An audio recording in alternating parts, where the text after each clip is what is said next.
বাংলাদেশ এবং ওয়েস্ট ইন্ডিজের মধ্যকার 3 ম্যাচের ওডিআই সিরিজের সেকেন্ড ওডিআই ম্যাচ কত তারিখ কয়টা বাজে অনুষ্ঠিত হবে এবং বাংলাদেশের সম্ভাব্য একাদশ কিরকম হতে পারে জানতে চাইলে সম্পূর্ণ ভিডিওটা না টেনে দেখা অনুরোধ হলো। সো ভিডিওটা শুরু করা যাক। ভিডিওটা শুরু করার আগে যারা এখন আমাদের চ্যানেলটা সাবস্ক্রাইব করেননি অবশ্যই চ্যানেলটা সাবস্ক্রাইব করে পাঁচ থাকা বেল বাটনটা ক্লিক করে অন করে রাখবেন।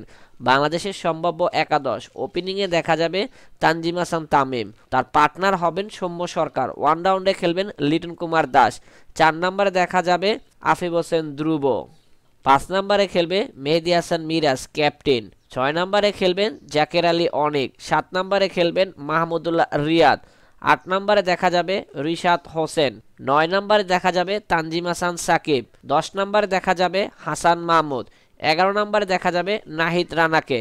ম্যাচটা অনুষ্ঠিত হবে ডিসেম্বরের 10 তারিখ রাত 7:30।